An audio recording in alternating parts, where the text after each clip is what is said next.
Halo semuanya, kali ini kita akan belajar modul 4 mengenai etika penggunaan informasi.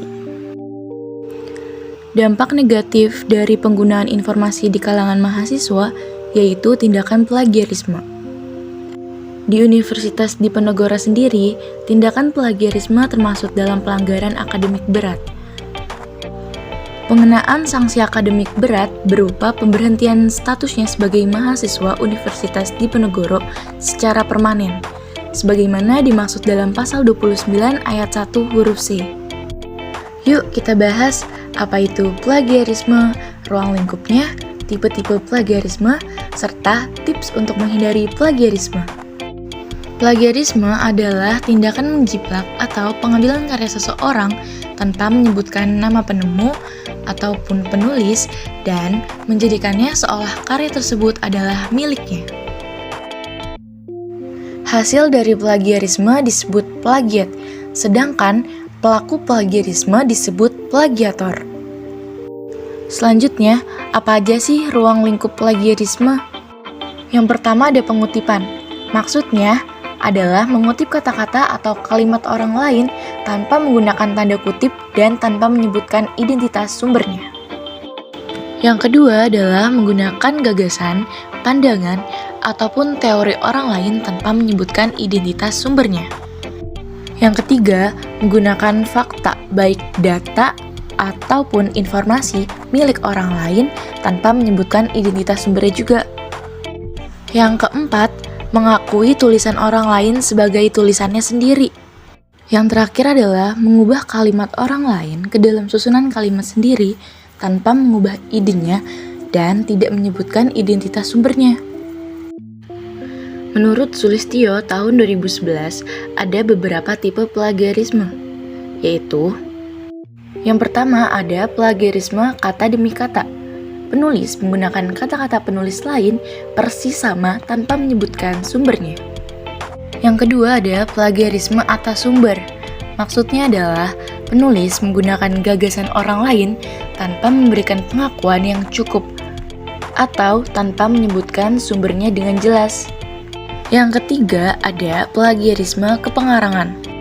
Plagiarisme kepengarangan yaitu penulis mengakui sebagai pengarang karya tulis karya milik orang lain. Tipe yang terakhir adalah self-plagiarisme. Maksudnya adalah penulis mempublikasikan satu artikel pada lebih dari satu redaksi publikasi. Ketika kita mendaur ulang karya tulis dan mengambil karya kita sendiri, maka ciptaan karya baru yang dihasilkan harus memiliki perubahan yang berarti. Maksudnya, karya lama merupakan bagian kecil dari karya baru yang dihasilkan, sehingga pembaca dapat memperoleh hal baru. Lebih baik mencegah daripada mengobati. Ini dia tips menghindari plagiarisme.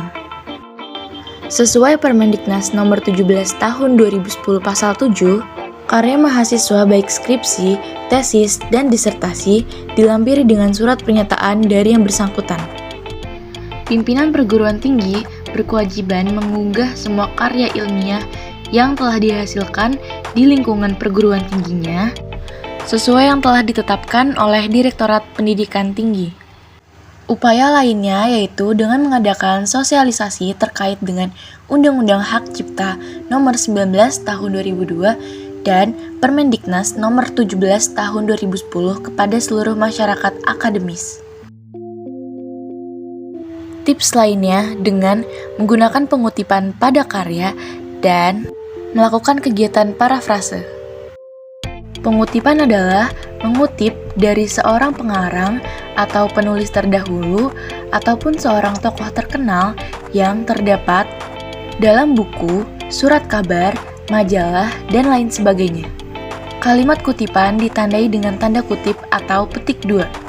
Lalu, setelah kutipan harus ditulis sumber kutipan. Menuliskan daftar pustaka dari karya yang dirujuk dengan baik dan benar, sesuai panduan yang ditetapkan masing-masing institusi dalam penulisan daftar pustaka. Yang kedua ada parafrase. Parafrase adalah pengungkapan kembali suatu konsep dengan cara lain dalam bahasa yang sama, tetapi tidak mengubah makna yang dimilikinya. Parafrase memiliki beberapa jenis. Yang pertama, perubahan tata bahasa. Dalam jenis parafrase ini, yaitu adanya perubahan tata berbahasa pada teks, mulai dari kata kerja, kata benda, sifat, hingga keterangan diganti menggunakan kata-kata yang baru. Tetapi, hanya bentuk kata saja yang berubah, tanpa mengganti makna dari kata yang digunakan dalam kalimat. Yang kedua, ada perubahan struktur kalimat. Misalnya, dalam kalimat aktif menjadi kalimat pasif ataupun sebaliknya. Selanjutnya ada pergantian sinonim. Jenis parafrase ini paling sederhana karena hanya mengganti kata-kata ke dalam teks atau kalimat dengan menggunakan kata-kata yang mirip. Parafrase terikat yaitu penulisan mewajibkan memakai kata-kata asli dalam karya sastra rujukan, kemudian ditambahkan dengan kata lain untuk membangun karya sastra baru dan dalam bentuk berbeda, meskipun intinya dan maknanya harus sama. Saat ini, untuk mencegah plagiarisme, kita dimudahkan dengan adanya aplikasi anti-plagiarisme. Contohnya seperti Turnitin, Wikopy, Viper, Plexscan.com, dan Plagium.com.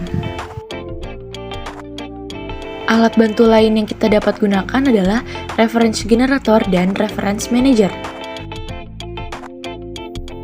Reference Generator berfungsi untuk menyusun data bibliografis menjadi sebuah bentuk sitasi dengan model tertentu. Beberapa aplikasi reference generator yaitu Eturabian, Citefast, BibMe, dan EasyBib. Sedangkan Reference Manager adalah alat yang kita gunakan untuk menyimpan dokumen digital dan mempermudah dalam mencitasi serta menulis daftar pustaka. Contoh aplikasi Reference Manager yaitu Mendeley, Zotero, Kika, dan RefMe. Kali ini kita akan belajar aplikasi Mendeley sebagai alat bantu Reference Manager. Mendeley adalah sebuah aplikasi gratis yang dapat kita gunakan untuk mempermudah kita dalam menulis citasi. Mendeley mudah digunakan karena sangat kompatibel dengan Microsoft Word. Beberapa manfaat Mendeley. Yang pertama ada Mendeley dapat dimanfaatkan sebagai library. Karena Mendeley bisa kita gunakan sebagai tempat penyimpanan jurnal ataupun artikel yang kita gunakan. Mendeley juga mampu mengolah daftar pustaka secara berurutan. Selain itu, Mendeley juga dapat mengolah database berupa buku, jurnal, dan referensi lainnya. Mendeley juga dapat membuat catatan tambahan pada setiap dokumen referensi yang kita gunakan. Selain itu, dapat mempermudah kita dalam melakukan pencarian dengan hanya memasukkan kata kunci yang ingin kita cari. Yuk, mari kita belajar cara menggunakan Mendeley. Pertama-tama, kita membuka halaman browser, lalu ketik mendeley.com. Setelah muncul tampilannya akan seperti ini, lalu kita klik Create a Free Account. Di dalam pembuatan akun ada dua cara login, yaitu dengan email pribadi ataupun email institusi. Di sini saya menggunakan email pribadi saya, lalu mengisi kolom email, nama, dan juga kata sandi untuk akun saya. Lalu klik Continue dan Sign In. Setelah itu akan muncul tampilan seperti ini, lalu kita klik Download Mendeley Reference Manager. Di sini ada beberapa pilihan sesuai dengan jenis komputer atau laptop yang kita gunakan. Karena saya menggunakan Windows, maka saya mendownload versi Windows. Tunggu sampai hasil downloadnya selesai.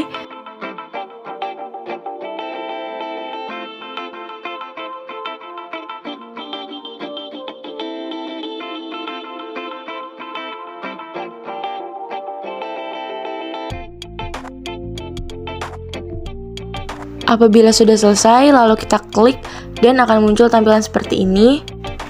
Di sini ada dua pilihan, karena saya ingin menggunakan pribadi, maka saya memilih Only for Me lalu klik Install. Setelah itu kita login kembali dengan memasukkan email dan kata sandi.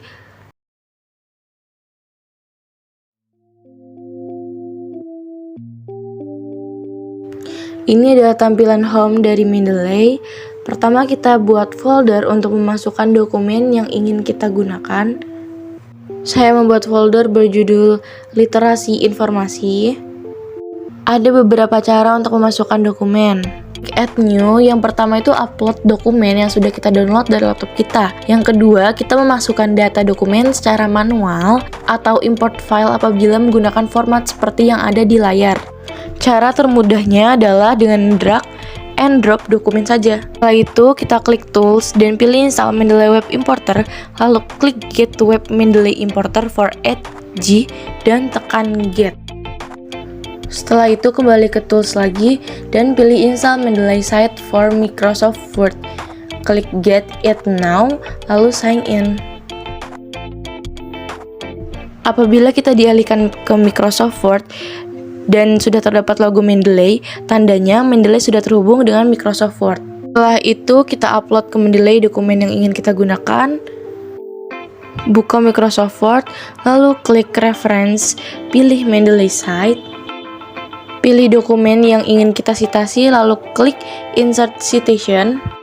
Apabila kita ingin membuat daftar bibliografi dengan mudah, kita klik titik 3 di bagian atas, lalu pilih Insert Bibliografi. Bibliografi yang ingin kita buat sudah jadi, teman-teman. Sekian pemaparan modul dan juga tutorial Mendeley dari saya. Terima kasih semua.